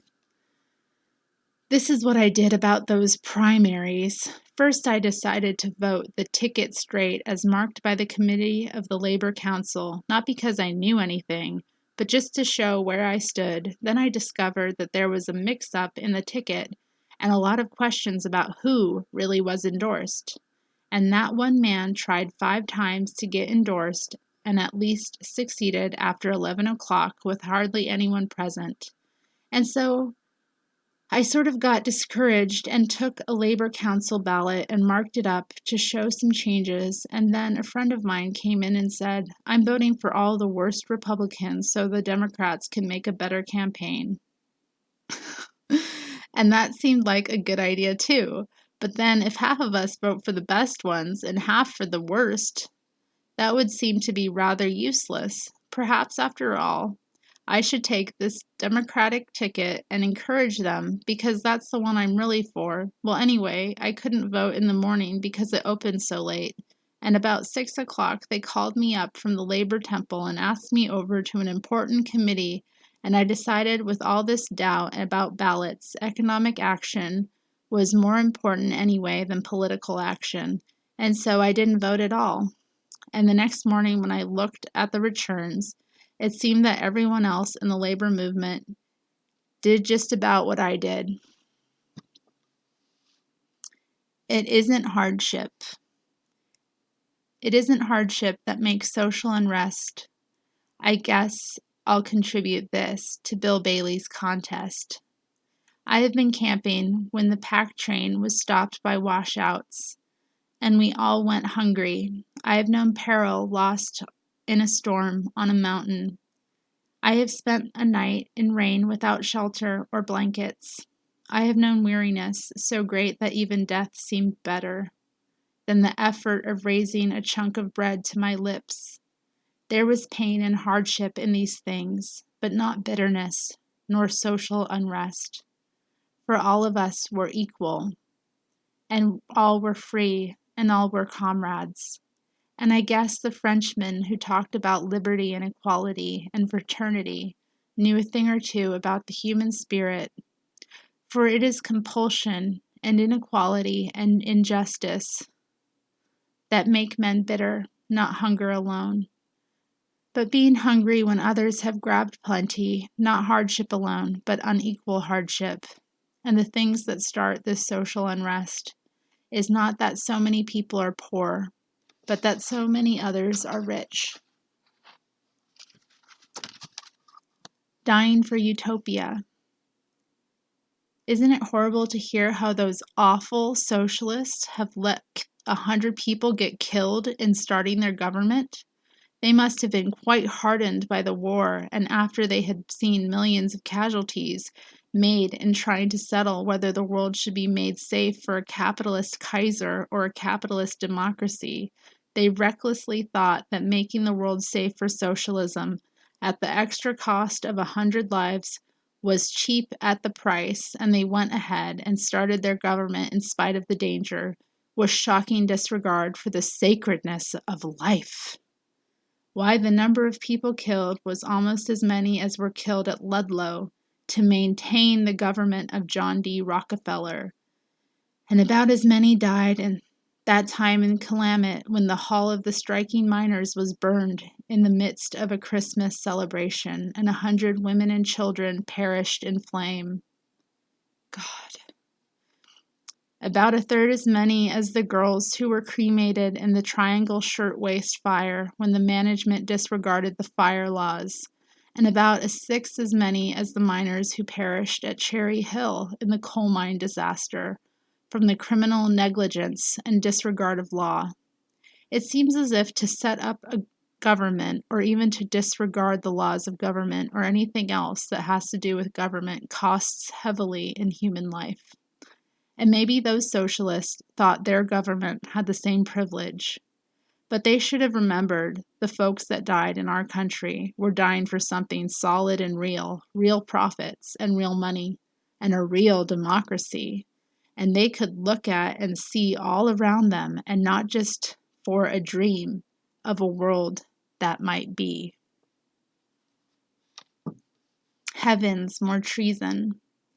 A man I know had his room raided recently, and the officer, while confiscating his library of radical pamphlets, saw on the shelves the secret doctrine of Madame Blavatsky. Ha ha, thought he, I have captured a member of the inner circle of conspirators. Where did you get that? He asked fiercely, frowning at the title and the foreign name of the author. At the Theosophical Society in the Arcade Building. Political movement? Oh no, just a worldwide organization with branches in all cities. My God, said the policeman, another one of these IWWs. Moral, seek loyalty in a policeman, but don't seek intelligence.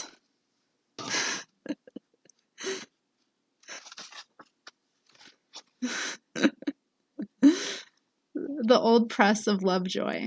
She blew into our office, and she said she came from Alton on the Mississippi, where Lovejoy, the printer, fought for free speech in the days of our Civil War. His printing shop was wrecked, and his press was thrown in the river in the time of hysteria. But in after days, a calmer people fished out the press and kept it in honor of Lovejoy, and set up a monument to celebrate his stand for freedom. It is, she said, a monster monument, towering high in the air, 100 feet, overlooking the river. It is one of the sights, the pride of the city. It is also it is a great moneymaker, for tourists come there on account of Lovejoy, and photos are sold of the monument. Then I asked her, how is the freedom of the press prospering in Lovejoy's town? Is the famous press still used to fight for freedom? Oh no, she said. They've put Lovejoy's old press in the museum. The Revelation of the Raincoat. This is a tale of raincoats, revealing a tragedy of lost souls. 30,000 raincoats have been rejected because they will not shed rain. For soldiers in France are getting wet from leaky raincoats, and so the War Department re-inspected 55,000 raincoats just recently bought and found over half defective. They came from 17 manufacturers, and a score of people have been indicted for graft. I call it worse than graft. It's treason and murder, and yet I don't suppose a single one of those criminals, respected manufacturers, really said to himself, I am perfectly willing for soldiers to die of pneumonia so that I can make a few dollars. No, this is what happened. Once upon a time, when raincoats were first invented, the purpose of raincoats was to keep out rain, and men made them waterproof. But year after year, producing for profit instead of for use, eats into the soul of a man, till at last for him the purpose of raincoats is just to make profits. He can't think of raincoats any other way. Not even when his country is at war. Not even when men are dying of wet.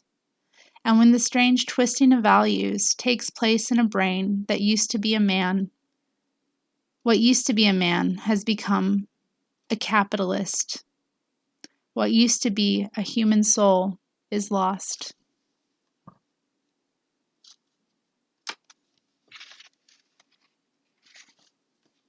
A petty capitalist.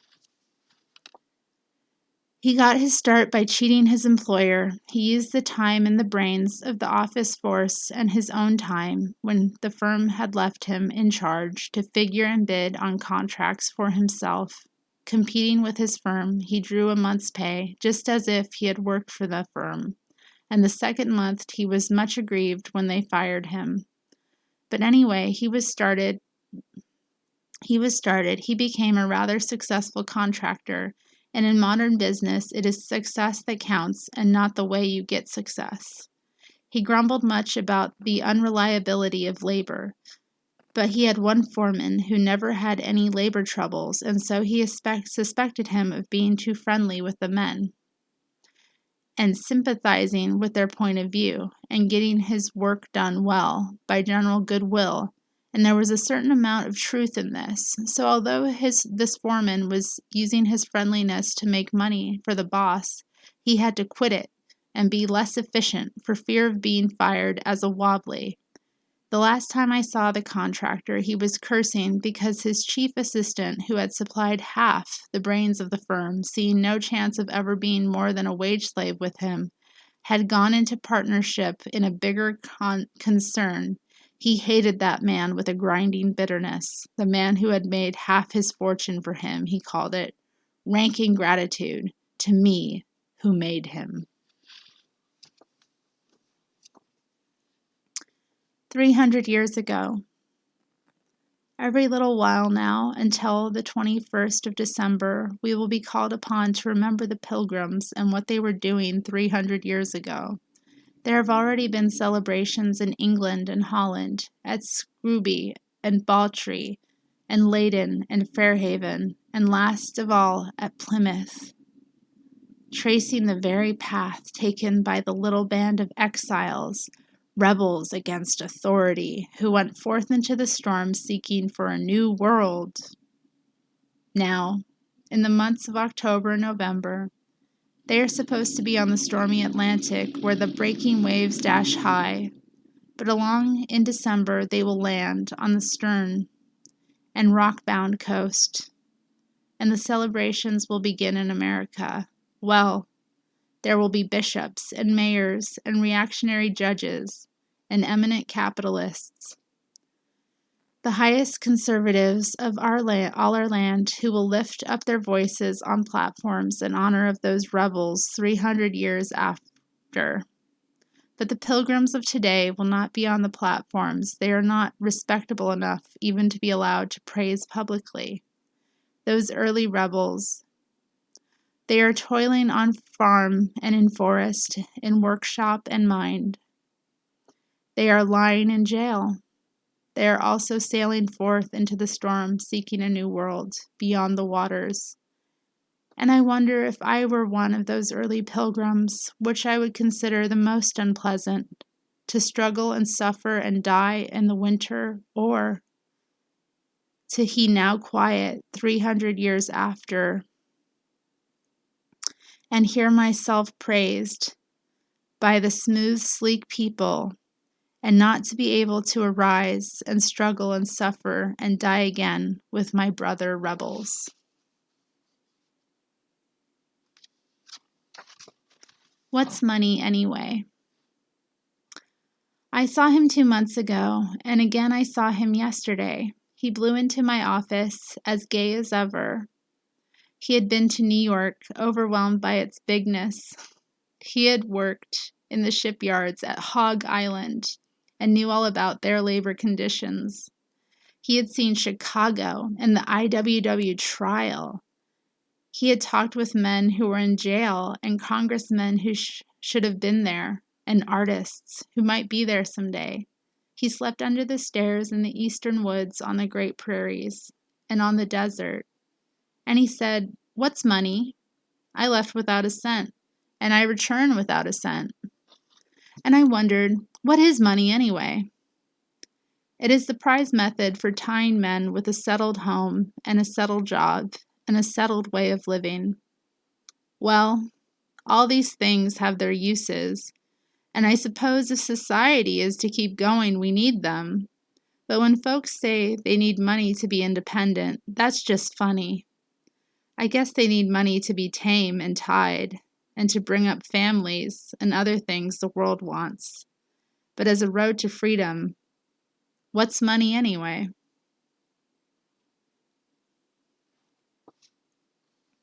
What women shall wear. Overalls for women workers have been officially approved by the City Council of Bloomington, and this is the way they happened to discuss it. When the army called and the men called away the men, women workers took their places in the furniture factory, and because it was dangerous to wear loose clothing near machinery and there was a law against it, the women left off skirts and took to overalls. But other women leaders in a reform society who belong to a class that has the money and the time to walk the streets of Bloomington in transparent waists and short skirts, setting standards of style and propriety for their sisters, protested that overalls were immodest. Then the mothers of the working girls said they were more modest than the usual style in women's dresses seen on the streets of Bloomington.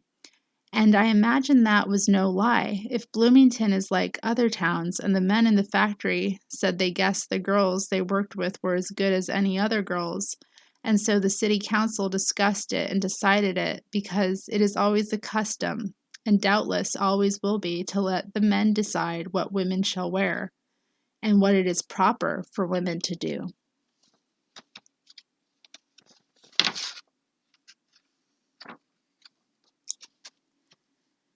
Thanksgiving. I said I am thankful for sunlight, flooding through my window this morning, and for the drowsy sound of rain beating all night on the roof. I am thankful for the laughter of children playing on the grass, and for the patience of mothers, and for the fruitful labor of men, for these are the things that endure under all changes, throughout all ages. When a mocking devil arose with me, crying, "You, with your little prattle of thankfulness, look forth over the earth, behold injustice exalted to power.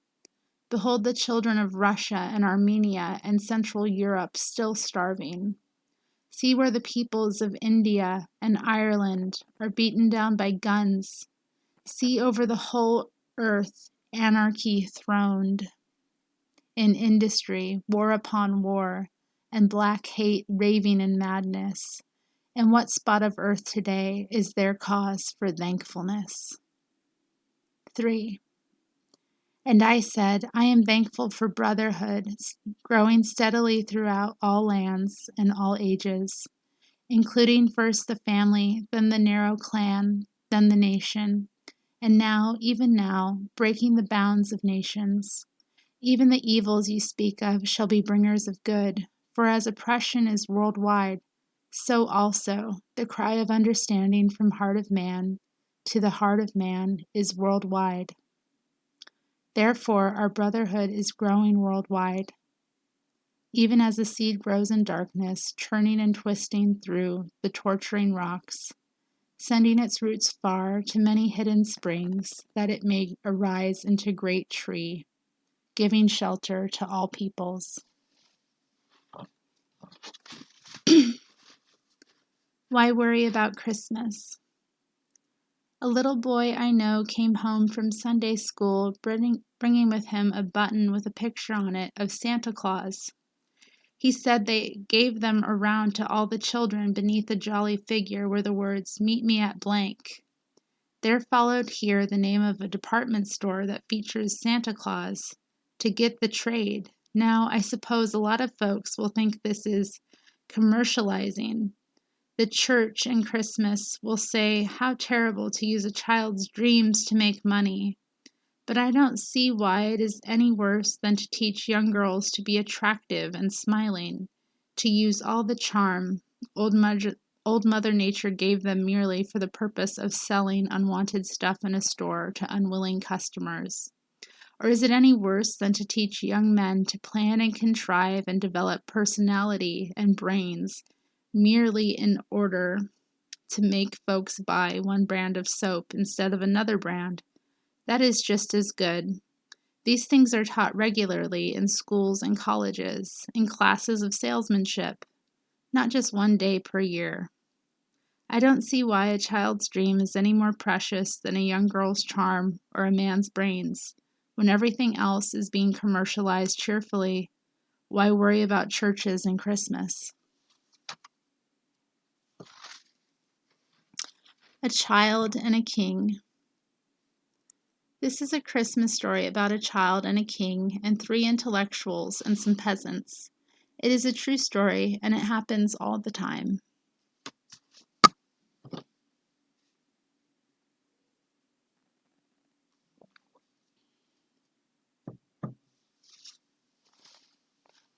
One.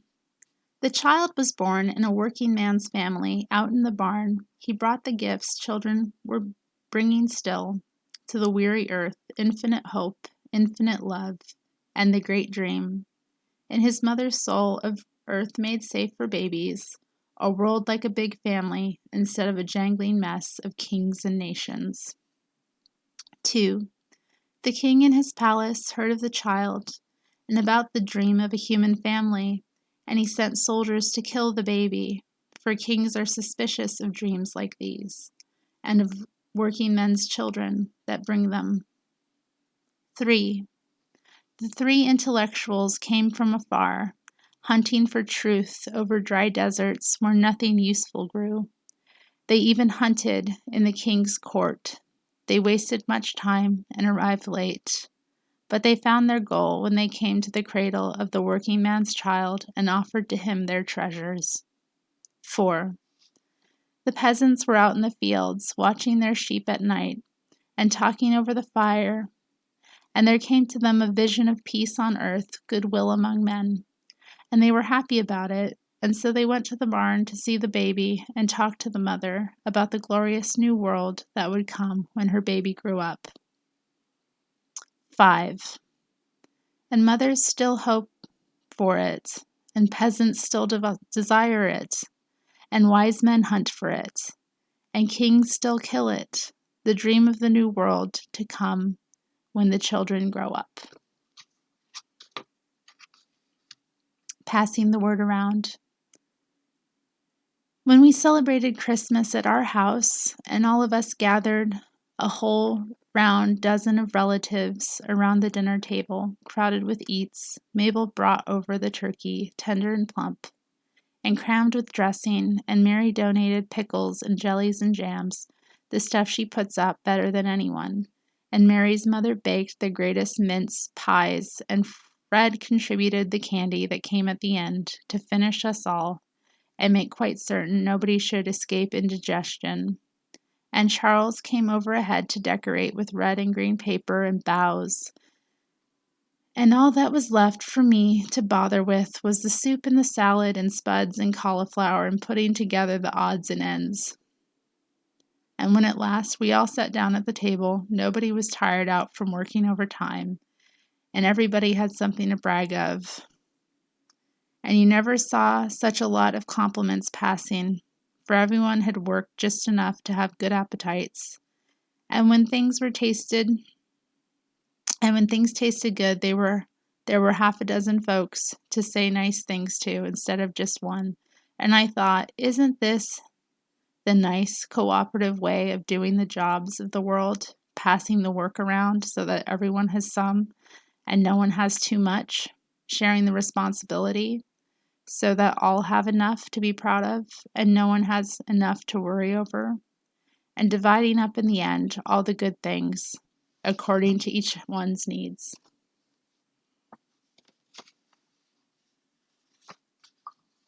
Safe for babies. Little Johnny was rocking happily on his hobby horse, and little Ruth was wheeling her doll up and down the street in its new carriage to show the neighbors and coming in every little while, breathless with delight, to tell us about it.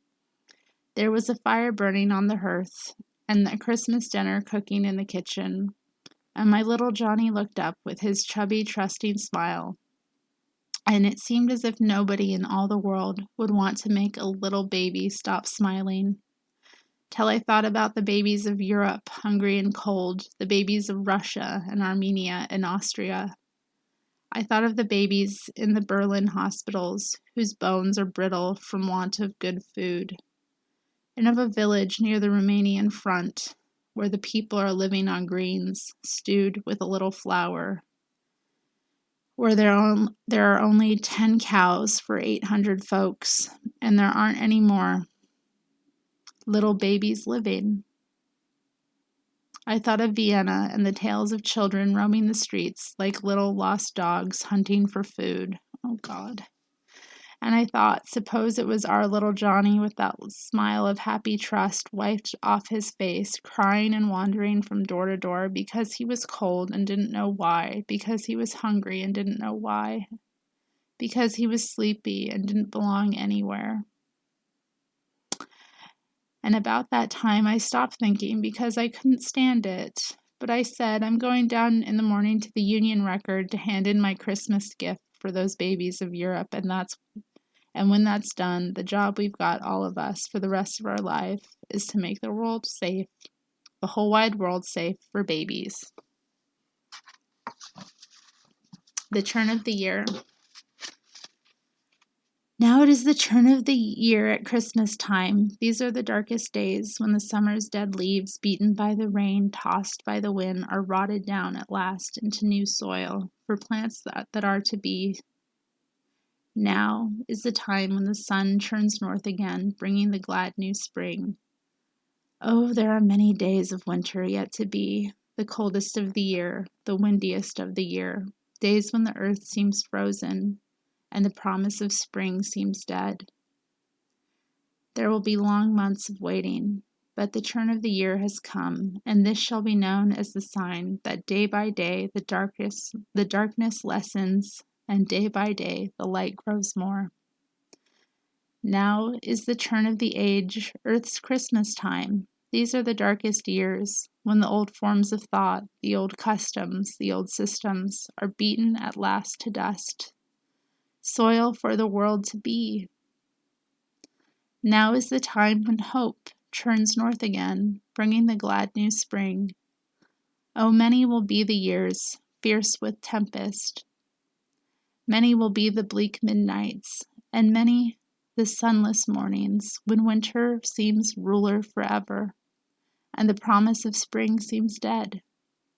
There will be long years of waiting, but the turn of the age has come, and this shall be taken as the sign that the light of truth and mutual knowledge has flashed from nation to nation, and day by day the darkness lessens, and day by day the light grows more.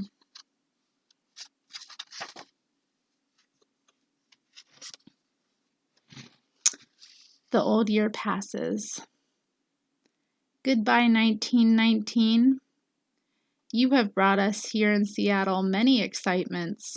The unrest and upheaval of a state legislature, which always worries the people, marked your beginning, merging quickly into the peace and quiet of the general strike, which ended again in the tumult of Ole's revolution. You've seen the Union record steadily emerging from all disasters, stronger now than ever. You have been reasonably good in all our local matters. 1919. But in the world's history, you will be known as the year of the Great Disillusion, when the people of Earth, of India and Egypt, of China and Persia, of Armenia and Syria and Ireland, the peoples of Germany and the little Balkan states, all the seeking peoples who saw in their darkness a great light, bowed down and worshipped the makers of peace, and found that their gods were clay. You have been the year when the ghosts of those who died on Flanders fields, giving their lives for the world's freedom, for a new understanding among nations, for an end to war, were cheated by the men for whom they died. You have been the year when our country's heroes, to whom we promised glory and honor unending, came home to hunt for jobs. And when the Negro soldier boys were lynched for wanting democracy, and when the cost of living failed to come down, you have been the year when hand-picked representatives of capital and labor consulted together for a week, and nothing came of it. Goodbye, 1919, year of disillusions. You have seen the death of many false gods. You have been the darkness before the dawn. For the false gods must die, that the true gods may be known. The last bit of writing in the book is actually the table of contents. They are placed on the back. So if I ever want to revisit any of these poems again, which I'm sure I will, or they're not really poems, they're verses. I like that, a book of verses as opposed to poems. I can come to the back and find them more easily. You can see how old and rusty these staples are. 1937, folks. And I have been blessed to have it in my possession all this time, and I've never read through all of it. And I'm glad I have tonight, and that I have shared it with others. I hope that you enjoyed the pieces in it, who have watched and listened.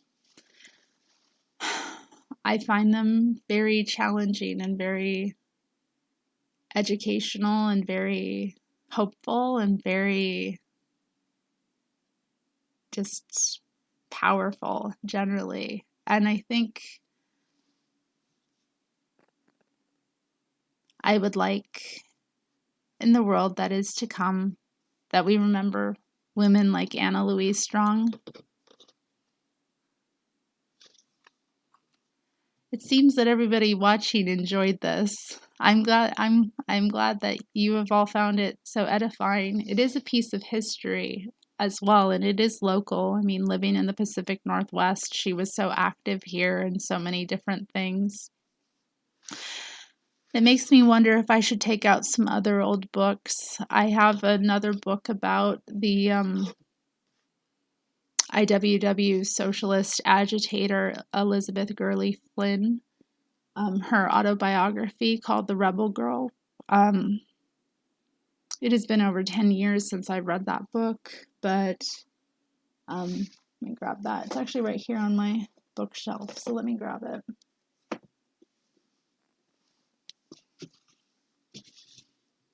This may be something that we look at in the near future. She wrote two sections of her autobiography. The Rebel Girl details the first early 20 years of her life.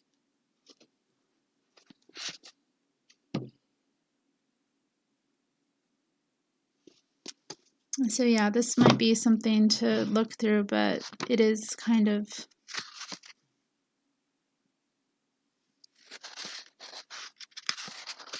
I'm wondering what year this is from too. This printing is from 1979. Okay. So this isn't that old, but yeah, it might be something to look at in the future if you're interested. I don't know. Yeah, that was a very emotional read. I found it really, really relevant, I would say, to the time we're in. And I think the kind of attitudes we're going to have to adopt if we are to continue to survive and to think about what our visions are for the world and what it takes to make those things happen. And I also hope that it helps one understand the dignity and importance of labor. I think that with everything that's been going on economically now, I think we've all really had a rude awakening about what sort of jobs are essential and what people really keep this community of ours running. And yeah, it gives a new perspective and a new appreciation, I think, to life. So yeah, that's all I wanted to say. I'm glad you enjoyed it. Have a good night. And for those watching on catch up, I hope you enjoyed it as well. I will be back later, everybody.